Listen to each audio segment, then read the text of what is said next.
За энэ ер нь энэ хилцээрэг бол дэмжиж байгаа 2018 онд баталсан хүнсний баяжуулалтын хууль одоо нөгөө суурь судалгаа бүх судалгаануудыг хийхэд нэг хийгдсэн тэр ажлын одоо нэг томоохон хэсэг нь 2017 онд одоо яг энэ Евразийн улс орнуудын бодлого гаргагч нар, парламентын гишүүд, эрдэмтэн судлаач, профессоруудыг нэгтгэхэд Монголд би том хурал хилцүүлгийг зохион байгуулж ирсэн юм а. Тэр үед яг энэ өвчлөлийн хувьд ч гэсэн одоо зүрх судасны өвчлөл хамгийн өндөртэй яг Монголтой адилхан байд юм билээ. Бусад Евразийн сая нэрлэгдсэн улс орнууд за нас баралтын шалтгаантай зохисгүй хоол гэд маш адилхан юмнууд ихтэй нөгөө адилхан системтэй явж байсан ойролцоо одоо нөгөө эсхий турхтангууд гэж явж байсан улс орнууд ч энд байдаг учраас тэр утгаараа тэгвэл энд тодруулахгүй бол зайлшгүй шаардлагатай нэг 3 асуулт байна.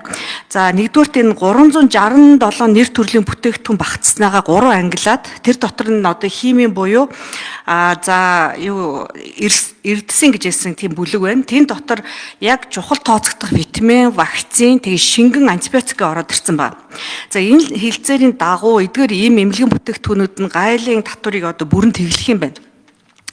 За үүнтэй холбоотой жишээлбэл одоо бидний одоо хэрэглэлээ заншсан харьцангуй өндөр стандарттай GMP-тэй эмийн чанар сайтай одоо Америк ч юм уу, Герман ч юм уу, Япон, Европын улс орнуудын импортлдог бусад одоо ижил төрлийн энэ нь одоо ямар нөхцөл байдалд очих вэ? Одоо давуу байдалд болох ч нь байна шүү дээ. Нөгөө Евразийн улс орчин те өрсөлдөөний тэгш бус байдал бий болчихно.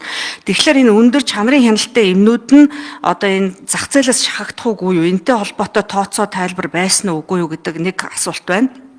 За мэдээж үүнийг дагаад бас нөгөө дотоодын эм хангамжийн төрлөмж ч юм уу тэр нь одоо буурах уугүй юу гэдэг бас нэг одоо дагавар маягийн асуудал байна. За хоёрдугаар түрүүн би нэрлэжсэн одоо энэ хүнсний баяжуулалттай холбоотой юм. За бид нар нэлээд олон хүнсийг импортлох тухай ярьж байгаа те энэ дээр бас. За тэгэнгүүт одоо витамин D-гэр баяжуулсан сүг жишээлбэл баяжуулаагүй сүгтэй харьцуулахад эсвэл гурилын одоо баяжуулалтыг бид нар хийцэн тийм үү. Тэгэхээр баяжуулсан гурилыг баяжуулаагүй гурилтай одоо импортын татвар нь ямар байх юм?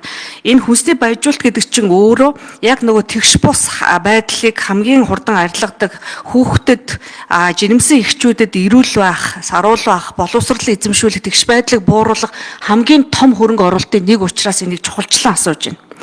За 3 дугаарт тэр түлшний асуудлыг би дараагийн минутан дээр асууя.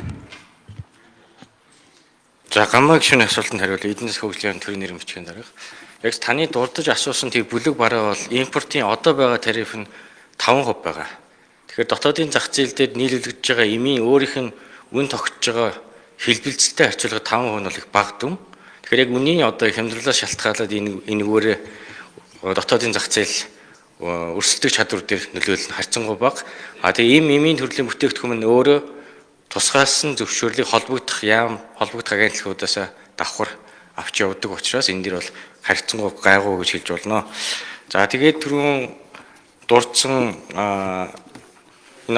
тий баяжуулах гурилтай холбоотой асуудал энэ хилцээрд угаасаа гурил нь угаасаа ороогүй байгаа. Тэгэхээр яг одоо байгаа зохицуултаар явна гэсэн үг. За таны асуусан бүтээгдэхүүн гингүүт нөгөө би 3 ярьсан тий эм вакцин тэгээд одоо шингэн антибиотик буюу тэр антибиотикийг асууж исэн витаминуудтай холбоотой. Тэгээд дотоод биш би одоо нөгөө нэг эдийн засгийн хамтын улс орнууд байна шүү дээ. Харьцангуй чадaltaй Германч гэдэг юм уу яг одоо эмийн чанараа хангадаг GMP-г авдаг тусгай бүр фармакопегээр яваад бусад бүх дэлхийн улс орн хуулж авдаг. Эдгээр улс орнуудын одоо биднэрт оруулж ирж байсан зах зээлд ямар нэгэн байдлаар эрсдэл гарчих вэ гэсэн асуудлыг асуугаад байгаа. За хоёрдугаарт энэ Евразийн одоо энэ хүнсний баяжуулалт дээр зөвхөн гурил гэхээсээ илүү сүүн дээр ч юм уу өндгөн дээр ч юм уу эдгээр чинь бүгдээрэн дээр баяжуулалт явж байгаа учраас энэ дээр ямар нэгэн туссан юм байгаа юу эсвэл огт хамааралгүй байгаа юу энэ хилцээртэй бензинээ дараачих дээр л асуухаас тэр ийм таны дурдсан бүтээгдэхүүнүүдийн бусад төрлийн одоо тавигдах шаардлагууд бол энэ хилцээр нь хамрах цар хүрээнд байхгүй. Тэгэхээр дотоодын яг тавьдаг мэргэжлийн байгууллагуудын хяналт зохицуултныг хэвээрээ үйлчлэнэ гэсэн үг. Тэгэхээр таны дурдж байгаа барууны одоо эмийн хяналт шалгалт зохицуулт өндөртэй байгаа орнуудын эмийг илүү дотоод авч хэрэгжүүлэх талаар салбарынхан бодол нугаас тэр чиглэлд явж байгаа гэж ойлгож байгаа. Чанартай хямд эмийн нийлүүлэлтийг оруулж тэр тал дээр явж байгаа.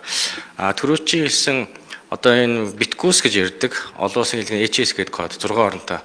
Энэ гайлын англи дээр байгаа юм дээр бол таны дурдсан тэр баяжуулсан энтер гэдэг юмнууд мань гурлан дээр бол ороогүй байгаа. За шингэрүүлсэн сүү энтер дээр бол түрүүн сайдын дурдсан хилцээ их явчаад хасуулах бараан дотроос бас тэрийг хасуулсан тийм тохиолдол байгаа. Нөгөөт энэ жагсаалтанд оруулахгүй асцсан тохиолдол байна. За энэ нөгөө юу яг би стандартыг ойлгоод байна юмн дээр. Биний асуугаад байгаа юм нь нэгнийх нь одоо Евразиас орж ирж байгаа улс орнуудынх нь одоо тэглэж штэ тий одоо импортын татвар нь нөгөөх нь бол тэглэгдэг байгаа. Тэгэхээр гарааны гэдэг шиг нөгөө тэгш бас байдал үүсчээд байгаа учраас шахагдчихгүй дээ. Тэр хөгжилттэй одоо сайн чанарын юмуд энэ дээр тооцоолсон юм байгаа юу л гэдэг асуудал нь тодруулбал сайн байна. Юу бас л эрүүл мэндэд нийгэмтэй холбоотой нэг асуудал нь тэр нөгөө одоо бензин байна те бид нар орж ирэх гэж байгаа нефтийн бүтээгдэхүүн дээр одоо евро стандартын 5 ч юм уу эсвэл одоо евро 92-ыг илүү оруулах тал дээр энэ хилцээ дээр ямар байдлаар туссан бэ? Зөв түргэн уншаад үзэхээр зүгээр л одоо яг тэр наривчилсан стандартууд нь ороогүй юм шиг санагдаад байна л та. Тэгээ бид нар мэдж байгаа ш нөгөө агаарын бохирдолд хамгийн их нөлөөлж байгаа те тэрнээсээ болоод эрүүл мэндэд давхар одоо нөлөөлж байгаа нэг бодис маань тэр юм чам. За эмнэлгийн хэрэгслэлээр 5% хөнгөлтийг бид нар Евразийн эдийн засгийн холбооны орнууд олгоно. Тэгэхээр 5% нөлөөлөл зах зээл дээр нөлөөлөл үзүүлнэ л гэсэн үг. За түвшин дээр мөн гайлын 5% татвар тэглэгдэнэ. Ингэснээр бензин шатхууны үн хямдрах нэлээд боломж үүснэ. За нөгөө талаар А92 буюу энэ төлш зөвхөн Монгол улсад зориулж Орос улсын улсад үйлдвэрлэж байгаа ганцхан газар л үйлдвэрлэж байгаа. За Оросын тал тавьж байгаа ер нь үе технологийн шинжилгүүд хийгдээд ер нь цаашдаа А92 биш 95 евро стандарт төвшинлөөгөө шилжилт хийж байгаа л гэж байгаа. Нөгөө талаар манай дотоодын парк шинжилт бас тасралтгүй тэр тал руугаа бас нэлээд тэмүүлж байгаа.